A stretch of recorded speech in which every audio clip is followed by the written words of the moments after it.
Okay, Vana, thank you so much for being with us today. Vana needs no introduction, but she's a co-founder of APA from the early days, a very distinguished practitioner known worldwide and a great friend, colleague, and APA director. Vana, please take over and introduce Claudia. Thank you so much. Thank you so much, Lou. Okay, well, it gives me great pleasure today to introduce Claudia Landolfi. I was just beginning to explore your very interesting bio when we had an internet failure. So I was able to do some of it, but I just a very small part of your very interesting background. Claudia comes to us from Salerno, Italy. She has an MA in psychology with a thesis about affective neuroscience, which sounds fascinating. She has a PhD in philosophy, and her dissertation was on Gilles Deleuze. She has served as a researcher at the John van Eyck Academy in the Netherlands.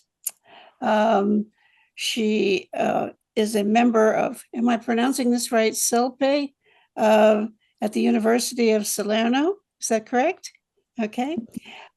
She's an APA certified practitioner, and she has numerous publications using interdisciplinary methodology to analyze modifications of subjectivity in connection with the internet.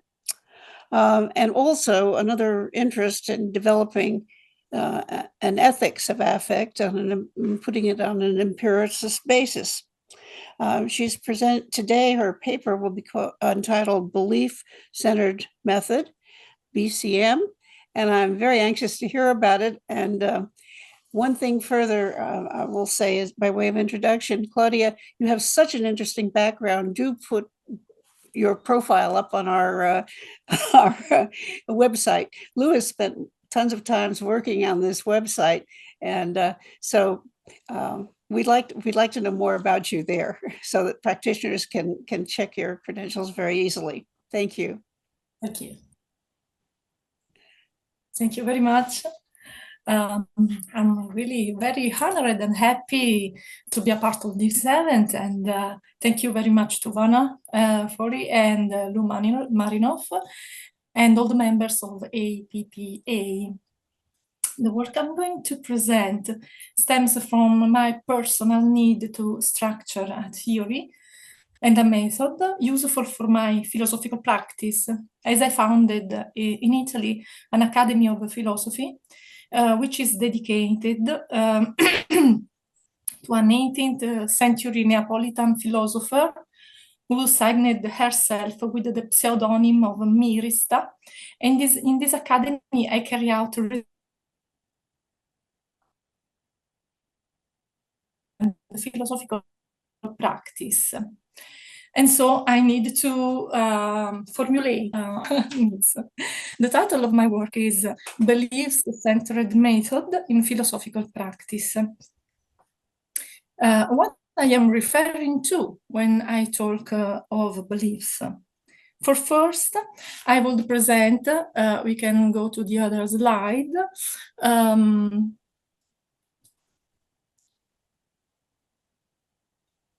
I am on the next slide, Claudia. Okay, thank you. I will present a classification of beliefs for two reasons. I am very much passionate of French writer Georges Perec. This is a joke. And because I realized that the concept of belief is a very broad concept that includes different dimensions and disciplinary areas. And on this slide, we can see the names of my preferred philosophers like Hume, Foucault, Deleuze, Guattari, and I will mention them later. I did a classification of beliefs. This kind of classification can be made under several perspectives, like psychological, sociological, religious, and so on. The philosophical classification includes epistemological beliefs, like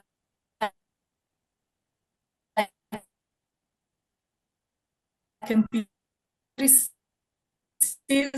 rationalism, skepticism, pragmatism.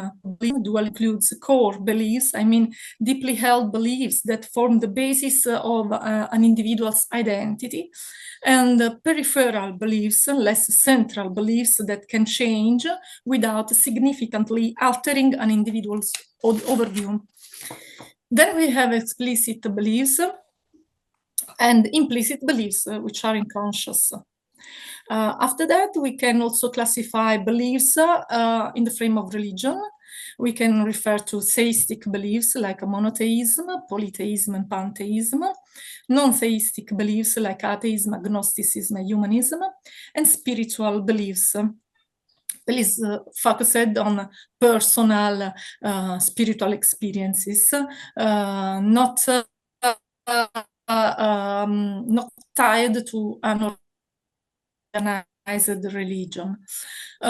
Use cultural beliefs, and I will focus on cultural beliefs in the further slides. Subcultural beliefs, ideological beliefs, but we can classify beliefs also. Sorry, I'm going too fast. Well, I'm trying to follow you. Please just carry on. Lou, if you remove yourself. I'm very fast time.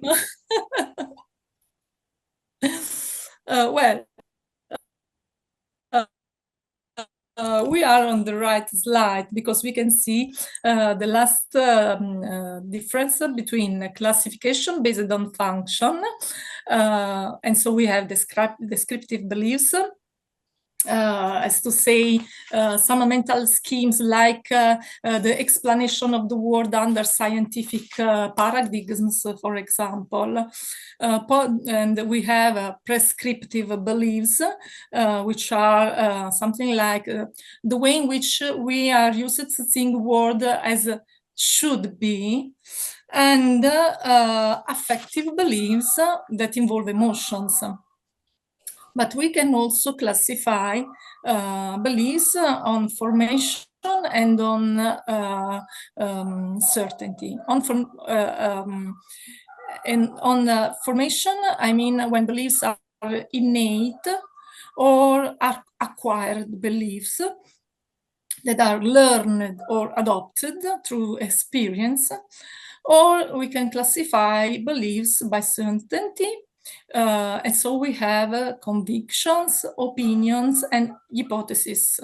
I did this huge classification just to explain why I decided to choose in particular to focus on cultural belief, because beliefs can mean a lot of different things. Cultural beliefs, we can go further. And further.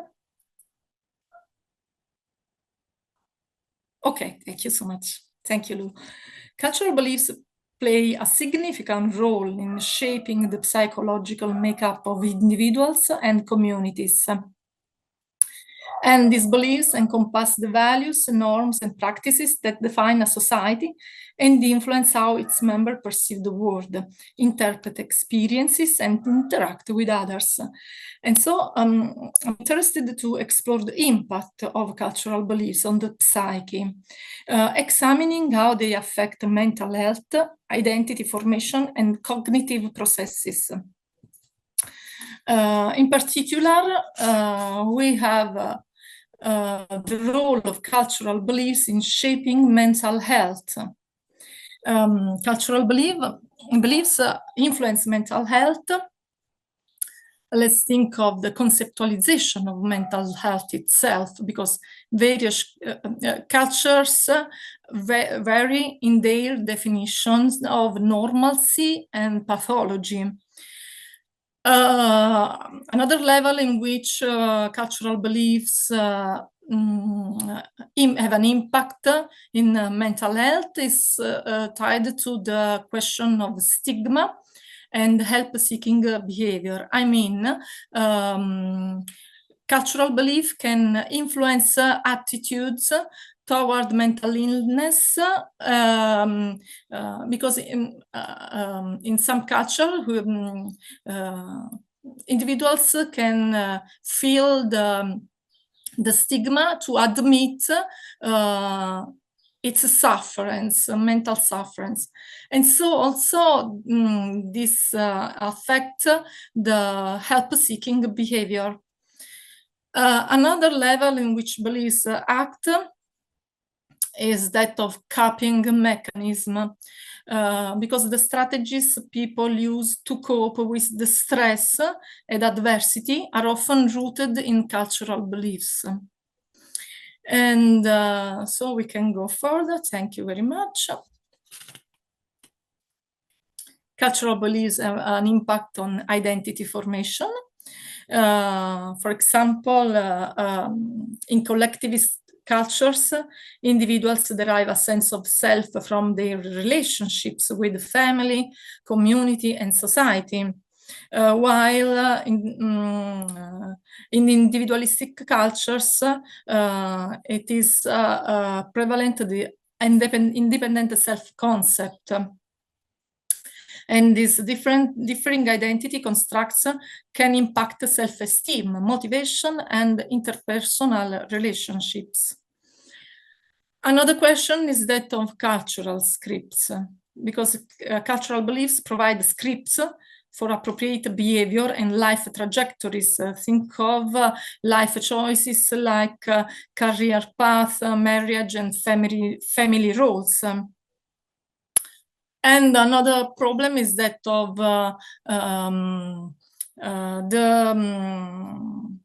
the bicultural identity, because individuals who belongs to different cultures can develop also internal conflicts, and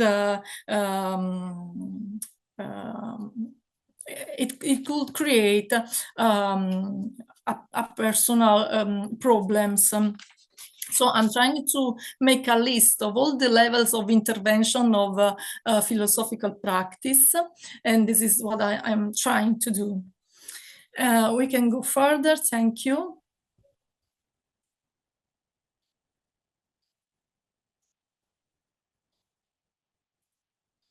Okay, great. Thank you.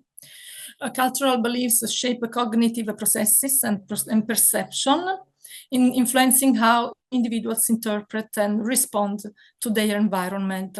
We have cognitive styles. I mean that some individuals can be encouraged to focus on objects independently of the context, for example, and promote attention to the relationships between object and context.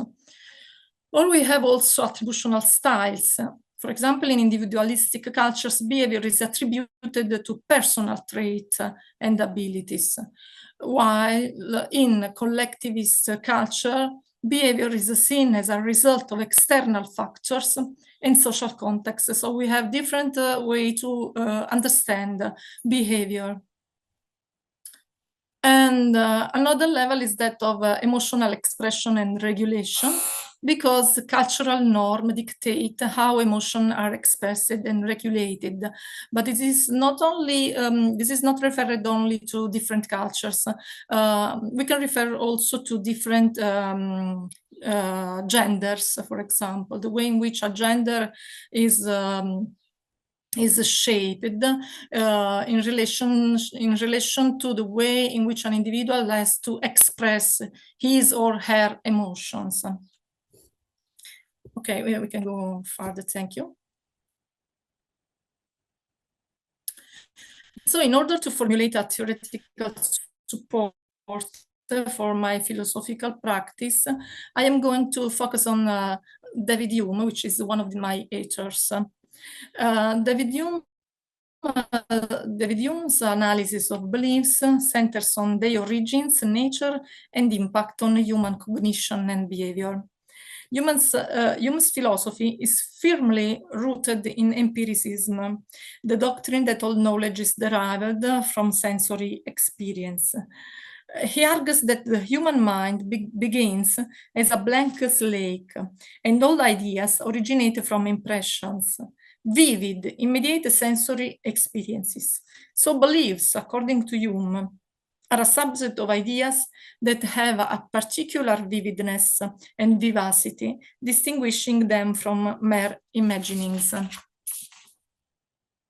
Hume investigation into the nature of beliefs reveal their complex interplay with human cognition and perception. He emphasizes the habitual and the psychological dimensions of belief formation, challenging the notion of beliefs as purely rational or volitional. Hume posits that beliefs are primarily formed through habit and custom, and imagination plays a crucial role in belief formation. Hume also explores the influence of sentiments and passions on beliefs. Emotion can reinforce certain beliefs and make them more vivid and persuasive. And for instance, fear can amplify the belief in danger in particular situation, illustrating the intertwined nature of rational and emotional elements in belief formation. Hume's skepticism extends to the realm of knowledge, where he challenges the certainty and rational justification of beliefs. His analysis has significant implications for epistemology. For example, Hume is famous for the problem of induction, and he argues that inductive reasoning, which underlies many of our beliefs about the world, lacks a rational foundation. He makes the example that the beliefs that the sun will rise tomorrow, while practically certain, cannot be logically guaranteed by past observation alone. Hume's skepticism about causation further illustrates his view on beliefs. He contends that causal relationships are not directly perceived, but are inferred from the constant conjunction of events. The beliefs of causation is thus a product of mental habit rather than rational action. By emphasizing the empirical basis of beliefs, Hume also highlights the limitations of human knowledge. This leads Hume to adopt a form of mitigated skepticism, where he accepts practical beliefs necessary for daily life, while remaining cautious about their ultimate justification. I guess that we can go further. Thank you very much. Thank you. Hume's insight into the nature of belief have profound implications for human understanding, both in philosophy and in practical life. The first is the epistemological modesty. Hume's skepticism encourages epistemological modesty, as to say, the recognition that our knowledge and beliefs are fallible and limited.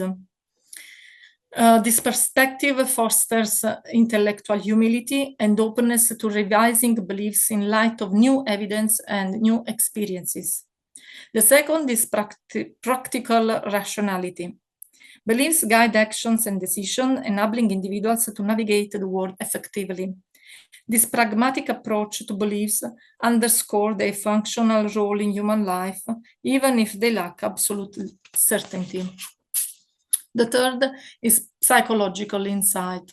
Understanding the role of habit, emotion, and imagination in belief can inform fields such as psychology, behavioral economics, and so on. So Hume challenges the rationalist conception of beliefs as purely logical constructs and recognizes the practical necessity and functional role of beliefs in guiding human actions and understanding the world. We can go further. Thank you very much. Another philosopher I am going to present is Michel Foucault. Although Foucault did not focus explicitly on the concept of belief in the same way as the traditional epistemologists, his work provides profound insights into how beliefs are shaped, maintained, and transferred within social contexts. Foucault's philosophy centers on the intricate relationship between power, knowledge, and discourse. He argues that knowledge is not merely a reflection of reality, but is constructed through discursive practices that are deeply embedded in power structure. Foucault posits that power and knowledge are inextricably linked. This dynamic shapes what is accepted as true or false, thus influencing social beliefs via discursive formation that are not neutral, but are shaped by power relations that determine which discourses are dominant and which are marginalized. Foucault introduces the concept of regimes of truth, which refers to the historical specific mechanism and institutions that produce and sustain certain truths while excluding others. These regimes of truth establish the norms and standards by which beliefs are judged. Foucault's exploration of beliefs formation focuses on how societal institutions and discourses construct and regulate beliefs. He examines various domains such as psychiatry, medicine, and penal system to illustrate how beliefs are shaped by power dynamics. We can go further. Thank you very much. The formation of beliefs happens through institutional influence. Institutions play a crucial role in shaping beliefs by producing and disseminating knowledge about health, illness, and the human body. In Discipline and Publish, Foucault discusses how disciplinary mechanisms such as surveillance and normalization influence beliefs and behaviors to control. And Foucault also introduces the concept of biopower and governmentality to explain how modern states regulate the populations. And this mechanism influences belief about citizenship, health, sexuality, education, and other aspects of life. Foucault also explores how beliefs can be transformed through shifts in discourse and power relations. And he emphasizes the contingency and historical specificity of beliefs.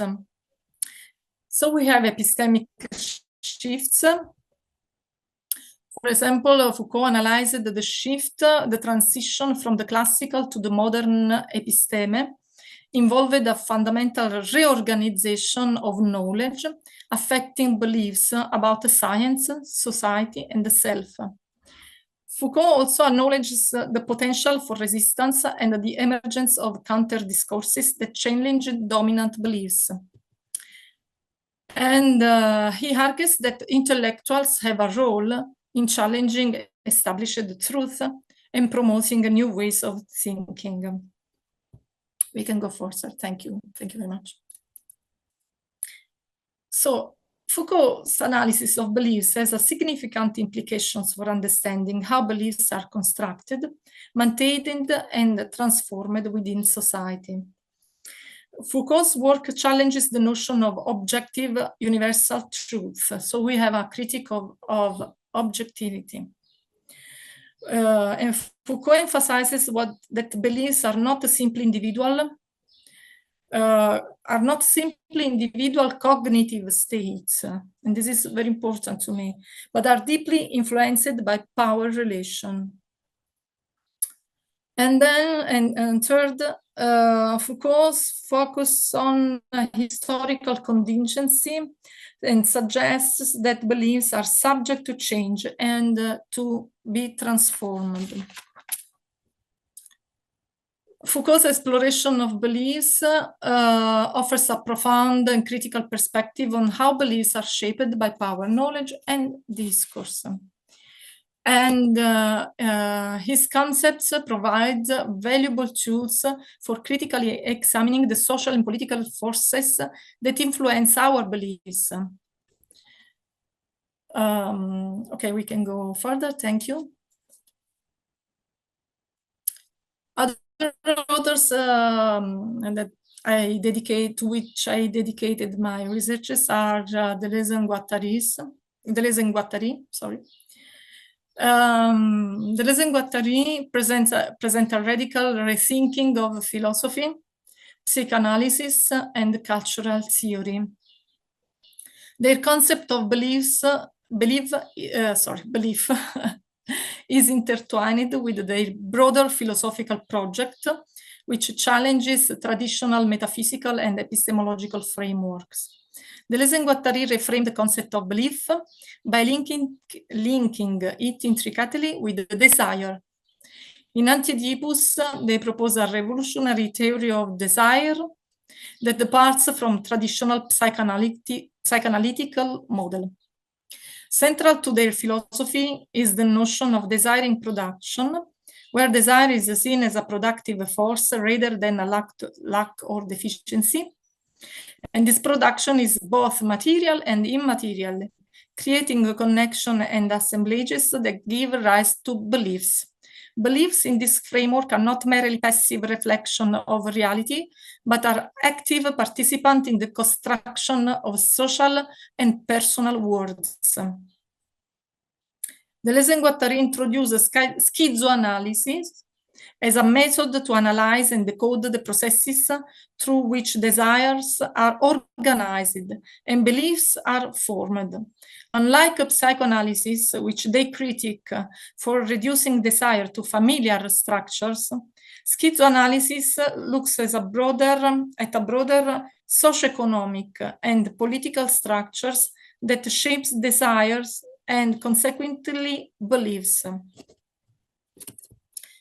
Beliefs in Deleuze and Guattari's thoughts is also deeply connected to the dynamics of power, and they draw on Foucault's ideas about power, but extend them in new directions. Beliefs are seen as components of assemblages and machines. An assemblage is a complex constellation of objects, bodies, expressions, and territories that interact in specific ways. Machines, in their terminology, refer to systems of desire and social production. Beliefs function with these assemblages and machines influenced by power relations that structures society. Deleuze and Guattari distinguishes between micropolitics, the molecular level of individual and small group interactions, and macropolitics, the molar level of large-scale social structures. Beliefs operate at both levels.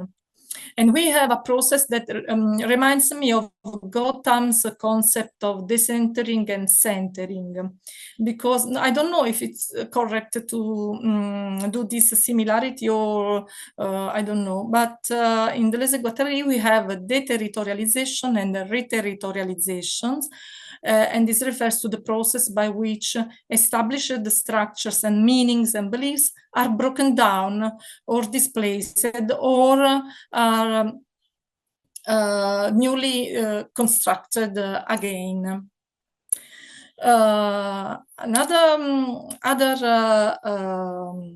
Other two concepts very central are the rhizomatic thinking and multiplicity and becoming.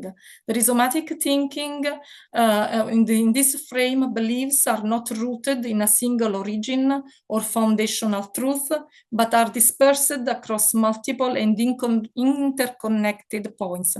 And this challenges traditional epistemologies that seek a singular unified foundation for beliefs. About multiplicity, beliefs are seen as dynamic and ever-changing, part of the continuous process of becoming. We can go further, thank you very much. The implications for understanding beliefs. Deleuze and Guattari's reconceptualization of beliefs have significant implications for philosophy, psychology, and cultural theory, because we have a critique of essentialism. They critique essentialist views that see beliefs as static or inherently tied to individual identity. We can have new models of analysis because their concept of assemblage machines and rhizome provides new tools for analyzing beliefs and understanding of how beliefs are formed, maintained, and transformed. And another implication is on the level of ethical and political dimensions, because Deleuze and Guattari's work also has ethical and political dimensions for social change. We can go further, thank you. The benefits of counseling aimed at analyzing beliefs and limiting beliefs I guess it is very strong, because a critical area within counseling is the analysis of personal beliefs, particularly limiting beliefs that hinder personal growth and well-being. By challenging and changing limiting beliefs, individuals can achieve greater empowerment, personal growth, and improved personal relationships. As such, the counseling approach based on the analysis of beliefs represents a valuable tool for enhancing mental health and promoting overall life satisfaction. So in the further slide, I tried to summarize a method. The first step is the identification of beliefs. We can identify under two perspectives. The first is the collection of personal beliefs, and the second is the classification of beliefs. About the collection of personal beliefs, we can propose a method of self-awareness, which starts with the introspection and self-reflection to identify the core beliefs that guide our behavior and the way in which we see the world. The other method can be to keep a journal in which one can write down relevant beliefs that arise in daily life. The second step would be the classification of beliefs. As I said before, we can identify epistemological classification, metaphysical classification, and psychological classification. So to differentiate between the beliefs that act in our life. The second step is the critical analysis of beliefs. We can do a logical consistency assessment to analyze the internal contradictions and the consistency, comparing beliefs with available empirical evidence. And the other step is, at this stage, examining the origins of beliefs, the belief formation, how and why beliefs were formed, including cultural, social, educational, and experiential factors, and also the authority influence, to assess the influence of authority figures like parents, teachers, religious leaders in the formation of beliefs. Another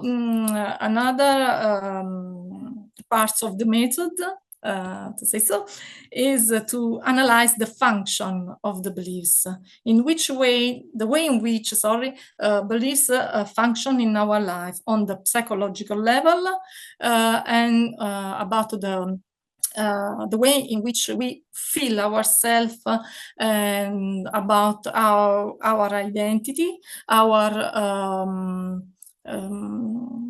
finality, the scope of our life, and also the role of beliefs in facilitating our openness to society, or the sense of belonging to a group. The third step is that of the transformation of beliefs, by opening to the changing, and this effort requires a cognitive flexibility, and dialogue and confrontation. And the other step will be to develop alternative beliefs with the critical thoughts and also mental experiments.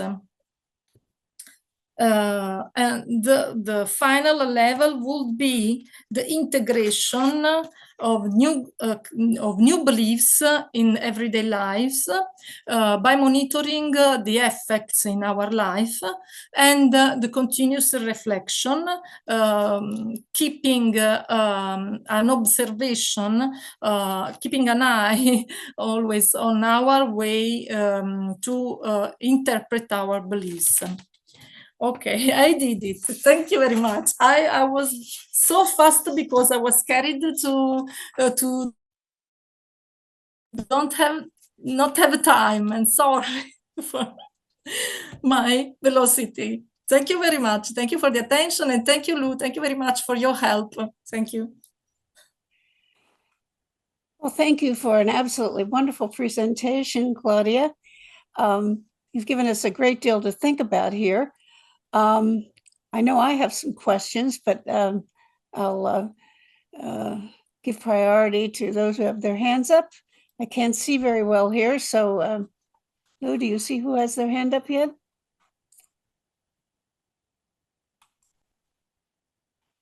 Questions? Patrizia does, but we just need to keep it brief, okay, Vonna? Okay. Patricia, let's start with you then.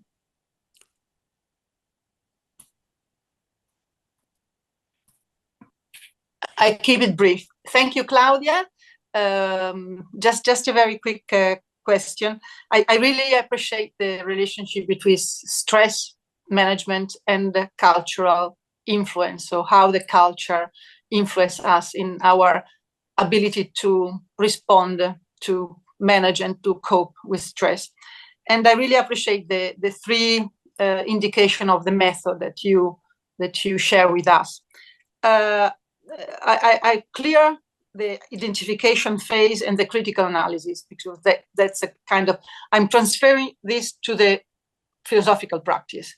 The third point, the transformation point, is the hardest point to me, because if the culture influences us in our way to respond to stressors and to stress, how you practically manage with, because if the culture is in the background, you have to move the person from one cultural context to another one, which is philosophically an experience that many philosophers, the British mainly, the utopia, a new place, a new island, you go there and you live happily, you change context, you change cultural beliefs. But in our practice, in our daily practice, it's more complicated. It's easy to analyze, it's easy to comprehend, to share, to dialogue. The transformation phase is the phase that I really find more hard, practically, I mean, not intellectually. Yeah, that's my question. How? Yes, thank you very much. Pleasure. Thank you so much. It's very pleasant. I felt this problem of my skin.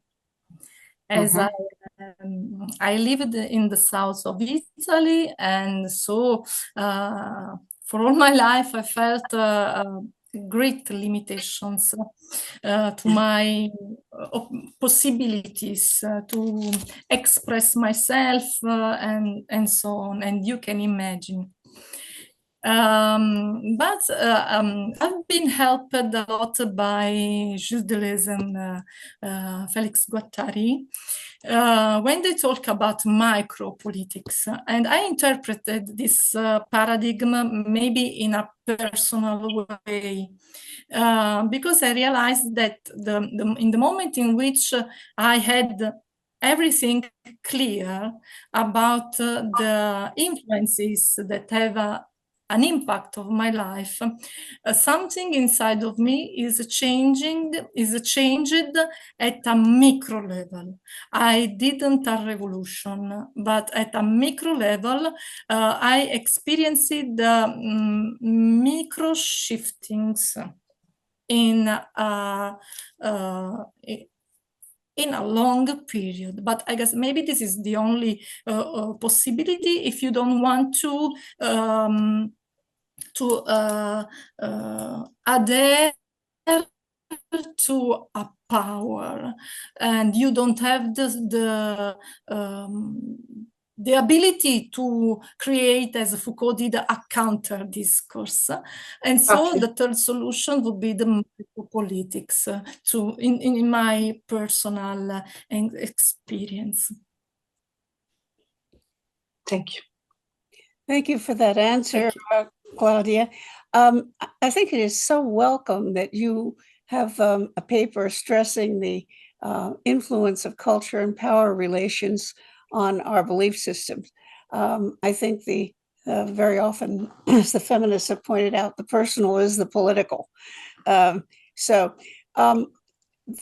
one question I have, I think I would very much like to know more about your ethics of counseling here that you talk about in your bio, because is the counselor supposed to counsel from a position of neutrality, simply getting the client to explore these the positive and negative effects, or are you moving toward a particular view of emancipating yourself, as Foucault would say, from the power relations and the regimes of discipline?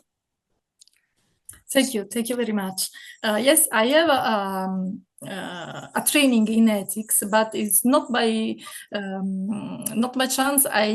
I choose those always authors who meant ethics not in a normative way, like, for example, Deleuze and Guattari.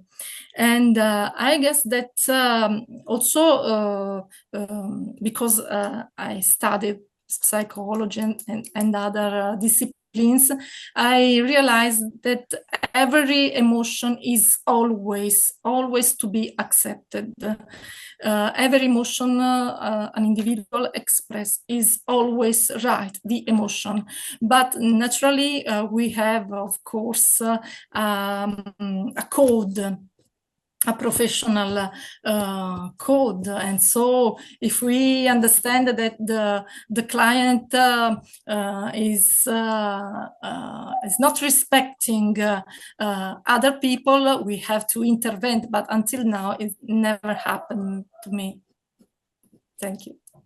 I hope to be clear. Sorry. If I'm not clear, please tell me.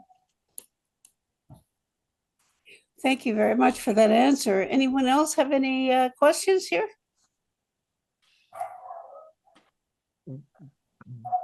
We're almost out of time, so I think that this is fine. I would like to just comment, if I may, to Claudia.